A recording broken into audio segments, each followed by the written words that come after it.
Hi everyone, welcome to Birscience Academy. So in this video, we are going to discuss about the Stockholm Convention.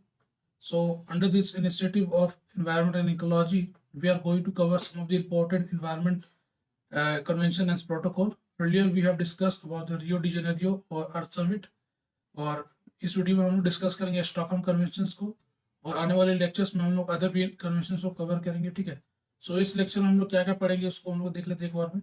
सबसे पहले हम लोग Stockholm conventions को देखेंगे कि स्टॉकहोम कन्वेंशन है क्या, स्टॉकहोम कन्वेंशन के प्रोविजंस को देखेंगे, क्या कौन कौन से मेंबर्स के कौन कौन से कंट्रीज के मेंबर्स है, ठीक है। एक की प्रोविजंस को देखेंगे, ठीक है, कब इम्प्लीमेंट कब इनटू ये कब इनटू फोर्स में आया था, ठीक है। फिर हम लोग देखेंगे कि परसिस्टेंट ऑर्गेनिक पोल्यूटेंट क्या होते हैं, ठीक है। क्या कौन कौन से persistent organic pollutant Stockholm convention में अंडर में है। फिर जो 16 न्यू एडिशनल जो परसिस्टेंट ऑर्गेनिक पोल्यूटेंट जो नया एडेड हुआ है तुम्हारा स्टॉकहोम कन्वेंशन में, उसको देखेंगे तुम्हारा, ठीक है। फिर हम लोग देखेंगे कि ग्लोबल एनवायरनमेंट फैसिलिटी क्या है, ठीक है, ये किसके किसके लिए फाइनेंशियल मैकेनिज्म का काम करती है। फिर हम लोग इंडिया का देखेंगे कि India is a part of Stockholm convention और नॉट। फिर इंडिया ने क्या क्या मेजर लिए हैं, ठीक है, to deal with the persistent organic pollutant, ठीक है। So this lecture is presented by me, Manish Chaudhary. So you can subscribe to our channel Birscience Academy to make your preparation for UPSC and state PCS examinations like BPSC, JPSC, UPPSC and various state PCS examinations. So let us start this lecture. So the first of all we have to understand कि Stockholm Convention होते क्या है Stockholm Convention। Stockholm convention is basically एक global treaty है और जिसका aim है to protect health and environment from the persistent organic pollutant. So हम लोग नेक्स्ट स्लाइड में देखेंगे कि परसिस्टेंट ऑर्गेनिक पोल्यूटेंट होते क्या हैं। So its aim is basically to protect human health and environment from persistent organic pollutant which are identified chemical substance that persist in environment, bioaccumulate in living organism, adversely affect human health, environment and have property of long ranging environmental transportation। एक basically persistent organic pollutant एक basically chemical substance होते हैं जो कि environment में बहुत ही long समय तक परसिस्ट करते हैं। ये बायो एक्यूमुलेट करते हैं ऑन लिविंग ऑर्गेनिज्म और उनके फैटी टिश्यू में एक्यूमुलेट हो जाते हैं, ठीक है। They have adverse impact on the environment as well as human health and they transport for long time in environment because environment में अगर वो लॉन्ग समय तक रहेंगे, अगर उनका डिग्रेडेशन नहीं होगा तो थ्रू दी ट्रांसपोर्टेशन मीडियम जैसे एयर हो गई, वाटर हो गई और भी बहुत सारे मीडियम सॉइल हो गई, तो और भी बहुत सारे मीडियम्स का यूज़ करके वो एक एरिया से दूसरे एरिया इन्वायरमेंट में वो सर्कुलेट होते रहते हैं, ठीक है। ये स्टॉकहोम कन्वेंशन वो कभी फोर्स में आया था। It come into force in May 2004 और this convention aims to reduce और eliminate the use of POPs through the active measure of the member states. जितने भी मेंबर स्टेट्स हैं जिन्होंने स्टॉकहोम कन्वेंशन को साइन किया, रेक्टिफाई करा, उनका एम है कि वो कोलैबोरेट करे और परसिस्टेंट ऑर्गेनिक पोल्यूटेंट को वो रिड्यूस और एलिमिनेट करने में हेल्प करे। की प्रोविजंस क्या क्या है इस स्टॉकहोम कन्वेंशंस के। इट बेसिकली प्रोहिबिट और eliminate the production and use as well as import and export of intentionally produced persistent organic pollutant that are listed in Annex A, Annex B to the convention। Stockholm Convention में basically 3 तरह के annex होते हैं, Annex A, Annex B and Annex C। हम लोग next slide में देखेंगे। जो भी इसमें Annex A, Annex B में जो भी POP जो लिस्टेड है उसको बेसिकली क्या करना है, एलिमिनेट करना है, ठीक है। उसका प्रोडक्शन को एलिमिनेट करना है, ठीक है, और उसका एक्सपोर्ट इंपोर्ट में भी बैन लगाना है। दूसरा क्या कि ensure that stockpile and waste consisting or containing or contaminated with persistent organic pollutant are managed safely and it has environmentally sound manner।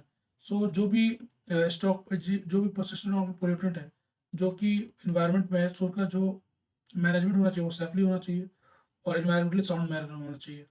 फिर तुम्हारा कि ग्लोबल environment facility क्या है। Global environment facility is basically designated as an interim financial mechanism for the Stockholm Convention। Financial mechanism basically होता है कि जो उनको फंड करने का काम करती है, और भी बहुत सारे कन्वेंशन हैं जिसको ग्लोबल एनवायरनमेंट फैसिलिटी फंड करने का काम करती है और वन ऑफ द कन्वेंशन है Stockholm convention. United Nation Industrial Development Organization take the responsibility for developing nation and transitioning economics to help them implement Stockholm convention. ये जो एक बॉडी है United Nation Industrial Development Organization, short में बोलते हैं UNIDO। इसका basically M है कि रिस्पॉन्सिबिलिटी लेना कि जो भी डेवलपिंग कंट्रीज है और जो भी अंडर डेवलपिंग कंट्रीज जो कि ट्रांजिशन इकोनॉमिक्स है, उनको हेल्प करने की वो स्टॉकहोम कन्वेंशन को इम्प्लीमेंट कर सके। ठीक है, ये तुम्हारा पिक्चर है स्टॉकहोम कन्वेंशन और पर्सिस्टेंट ऑर्गेनिक पॉल्यूटेंट।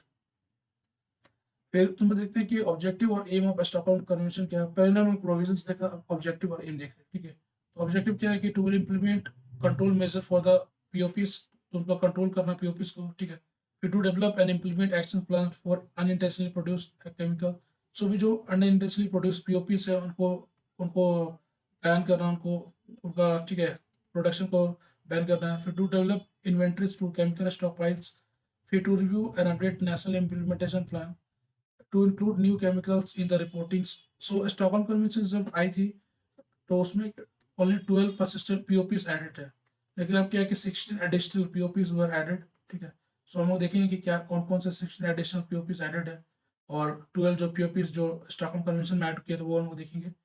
सो जैसे मैंने बोला कि there are 3 annex under the Stockholm convention जो कि डिफाइन करते हैं कि which POPs are eliminated, restricted and which are intentionally produce POPs will be reduce, जिस एनेक्स ए में है। So chemical listed under this annexure are to be eliminated by the member state. So इसका जो भी annex A में जो भी chemicals आएंगे, जो भी पीओपीस आएंगे, जो तो उसका जो मेंबर कंट्रीज उनका काम क्या है कि उसको एलिमिनेट कर देना यूज को। ठीक है, फिर सम एक्सेप्शन दिए जाते हैं। फिर एनेक्स बी में कि chemical listed under this annexure are to be restricted from their use. So इसमें क्या है कि सर्टन तुम्हारा एक्सेप्शन दिया गया है। इसमें बोला गया है कि एलिमिनेट कर देना है, इसमें बोलना गया है कि रेस्ट्रिक्टेड यूज होना चाहिए, मतलब कि आप यूज कर सकते हो लेकिन रेस्ट्रिक्टेड मैनर। ठीक है, फिर एनेक्स में कि unintentionally produce chemicals are to be reduce with the measure for ultimate elimination. तो इसमें बोला गया है कि उसका जो यूज उसको रिड्यूस करना है और उसको अल्टीमेटली क्या करना है, एलिमिनेट कर देना है फॉर द एनवायरमेंट। ठीक है, सो अगर तुम मेंबर्स को देखोगे तो कौन कौन से मेंबर कंट्रीज इसके स्टॉकहोम कन्वेंशन के हैं। सो मई 2017 अभी तक उसमें 181 कंट्रीज इस स्टॉकहोम कन्वेंशन के का मेंबर है। ठीक है, जिन्होंने इस स्टॉकहोम कन्वेंशन को रेक्टिफाइड करा है। सो हम लोग देखेंगे कि परसिस्टेंट ऑर्गेनिक पोल्यूटेंट होते क्या है, कि ये स्टॉकहोम कन्वेंशन जो बना जिसपे परसिस्टेंट ऑर्गेनिक पोल्यूटेंट, वो परसिस्टेंट ऑर्गेनिक पोल्यूटेंट है क्या। So persistent organic pollutant is basically carbon based organic chemical substance होते हैं और that display the following properties. So उनकी क्या क्या प्रॉपर्टीज है, once they are release into the environment. So environment में रिलीज अगर उनका हो जाता है तो वो क्या क्या प्रॉपर्टी डिस्प्ले करते हैं, वो देखते हैं, जैसे life span. So they remain in the environment for a long period of time counted in year. So उनका जो लाइफ स्पैन होता है वो बहुत ही ज़्यादा होता है। आप देख सकते हैं क्या नाम है, परसिस्टेंट ऑर्गेनिक पोल्यूटेंट। परसिस्टेंट मतलब हमेशा इन्वायरमेंट में रहेगी, उनका जो लाइफ टाइम है बहुत है, उनका जो डिग्रेडेशन होता है बहुत ही लंबे समय तक होता है, जैसे प्लास्टिक हो गया, तो इनका जो प्लास्टिक उसका डिग्रेडेशन बहुत ही लंबे समय होता है। Once they come into environment उनका जो डिग्रेडेशन होगा बहुत ही लॉन्ग समय तक होगा। ठीक है, may be 100 to 200 years. So that is why they are called persistent. Distribution देखोगे, the natural carriers like soil, water, air distribute it throughout the environment. So आप अगर जानते हो कि अगर कोई भी चीज़ उसका डिग्रेडेशन अगर इन्वायरमेंट में नहीं हो रहा है तो वो इन्वायरमेंट में रहेगी और उसका फिर सर्कुलेशन होगा थ्रू द वेरियस मीडियम जैसे सॉइल, वाटर एंड एयर। ये ट्रांसपोर्टेशन मीडियम का काम करती है, वो इन जो परसिस्टेंट ऑर्गेनिक पोल्यूटेंट है उसको सर्कुलेट करने का काम करती है थ्रू आउट द इन्वायरमेंट। फिर food chain, they become the part of food chain by getting accumulated into the fatty tissue of the living organism. So ये जो persistent organic pollutant होते हैं, they become basically the part of food or fatty tissue, और you can call it bioaccumulation.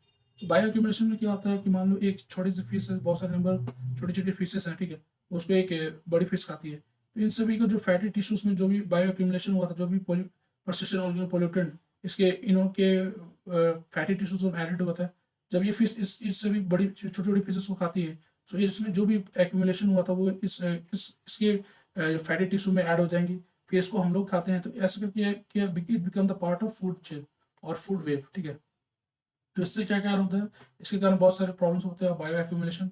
और bioaccumulation जैसे मैंने बताया कि bio POP get accumulated in the fatty tissues and it concentration get magnified. इसका concentration क्या होता है, वो इंक्रीज करते जाता है, और the species include the higher level of food chain absorb the greater concentration. So food web होता है क्या कि इसमें ये बना जाता है कि जो भी हायर लेवल पे होंगे उनका कंसंट्रेशन बढ़ता जाएगा। यहाँ बहुत सारे छोटे छोटे पीसेस है, फिर इसको इसने खाया तो इसमें एक्यूमुलेशन ज़्यादा हुआ, फिर इसमें एक्यूमुलेशन ज़्यादा हुआ, तो लेवल्स क्या होते हैं एक्यूमुलेशन का वो बढ़ते जाता है। सो इसका रीज़न क्या है कि ये जो बायो एक्यूमुलेशन होता है वो होता है फैटी टिश्यूज में। ये वाटर डिजोल्व नहीं होता है, that is why they dissolve into fatty tissue, ठीक है। और इफेक्ट क्या है कि the exposure POPs can cause cancer, allergies, hyper sensitivity, damage to central and peripheral nervous system, reproductive disorder, disruption to immune system, endocrine disruptions. So these are the some of the effect of this exposure to POPs. So now we will see about the what are the 12 persistent organic pollutant. So Stockholm Convention में initially जो मैंने बताया कि 12 persistent organic pollutant are covered under this. So अभी देख सकते हो they are categorized under the three categories. So first is pesticide, the other is industrial chemicals, and the third is the byproduct. So you can read this. This is the pesticide. So aldrin, DDT, andrin, Marix. So this is the 9 or other. With the industrial chemicals of a byproduct. So you can see that reducing the release of persistent organic pollutant in the Pacific region. ठीक है. So in 2017 में 16 additional POPs were added in the Stockholm Conventions. So जो new 16 POPs है वो है तुम्हारा जैसे alpha है, बीटा, ये भी बहुत सारे मतलब ये पूछा नहीं जाएगा, आप देख सकते हो, लेकिन ऐसा पूछा नहीं जाएगा तो आप इसको नेगलेक्ट कर सकते हो। ऐसे मैंने इन्फॉर्मेशन के लिए इसको ऐड किया, ठीक है। फिर नाउ वी विल सी कि इन्वायरमेंट, ग्लोबल इन्वायरमेंट फैसिलिटी क्या है। ग्लोबल इन्वायरमेंट फैसिलिटी जो ऑर्गेनाइजेशन है इसका जो क्या है, investing in our planet. So global Environment Facility is basically एक मल्टीलैटरल फाइनेंशियल मैकेनिज्म है that provide grants to developing countries for the project that benefit global environment. So global environment के लिए जो जो प्रोटोकॉल्स है, जो भी प्रोटोकॉल्स चलाई जा रही है, ठीक है, कन्वेंशन है, सो उनको फाइनेंशियली सपोर्ट करने के लिए जो भी अंडर डेवलप्ड कंट्रीज है, जो भी डेवलपिंग कंट्रीज है, उनको हेल्प करने के लिए बनाई गई है ग्लोबल इन्वायरमेंट फैसिलिटी। और इसका एम है to promote sustainable livelihood in the local communities, ठीक है। So global Environment Facility basically since its starting this multilateral financial mechanism had advance, इतने बिलियंस इन्होंने ग्रांट करा है, ठीक है, तो बहुत सारे इन्वायरमेंट स्कीम्स को, ठीक है। सो तुम देखोगे तो global Environment facility was established in Rio de Janeiro earth summit जो हुए थे तुम्हारे 1992 में, और इसका अगर हेडक्वार्टर देखोगे तो वाशिंगटन डीसी में, यूएस में।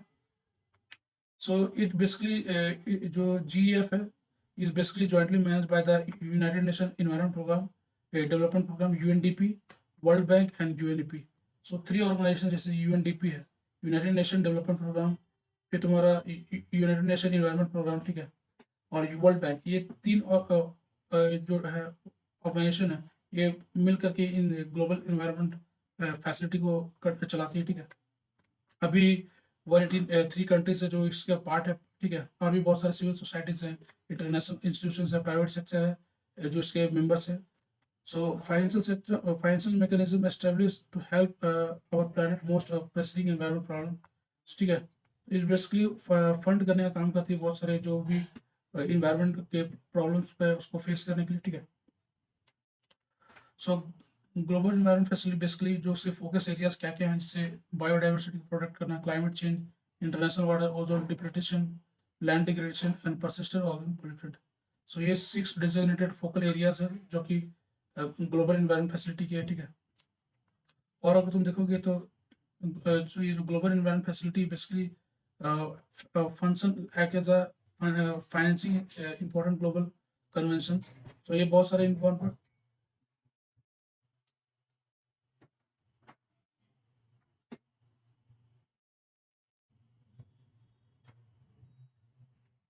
so ये global environment facility basically function to finance very important global conventions like United Nations Convention on Biological Diversity, United Nations Framework Convention on Climate Change, short form UNFCCC, United Nations Convention to Combat Desertification, UNCCD, Stockholm Convention on Persistent Organic Pollutant (POPs), and Minamata Convention on Mercuries, ठीक है। So although global environment facility is not linked with the Montreal Protocol, ठीक है, so लेकिन ये इसको भी financial support करने का काम करती है। सो ठीक है। सो इंडिया का स्टैंड हम लोग देखें कि इंडिया ने स्टॉकहोम कन्वेंशन को साइन करा है कि नहीं किया। तो सही, yes India has is the party of Stockholm convention, और मई 2002 में India have sign the global treaty, और ये it come into force in 2006। So अगर India POP persistent organic pollutant और इंडिया को देखोगे तुम, एक रिपोर्ट है according to the energy and resource institute, ये एक इंस्टीट्यूट है तेरी, has in its report says that that persistent organic pollutant in India environment is very high, ठीक है, because of poor management of industrial waste and municipal and industrial waste, ठीक है। so जो POPs है उसका बहुत ही high concentration है in India because of e-waste, municipal and industrial waste, ठीक है। So India's effort towards meeting this its aim of Stockholm convention क्या क्या है, जैसे promotion of non POPs alternatives, Insecticide Act 1968. So banning the use, manufacture and import of most of the like listed POPs under the Stockholm Convention into India under the Insecticide Act 1968. So India ने under Insecticide Act 1968 में बहुत सारे जो use और manufacture और import है, बहुत सारे लिस्टेड जो POPs है जो कि स्टॉकहोम कन्वेंशन में आपको बैन करा है। फिर India has submitted it's national implementation plan on persistent organic pollutant, ठीक है। सो ये सब इनिशिएटिव लिए गए इंडिया द्वारा। So this is all about this lecture. So thanks for listening us, और अपकमिंग वीडियोस में हम लोग अदर भी कन्वेंशंस को कवर करेंगे। So thanks for listening us. So thank you.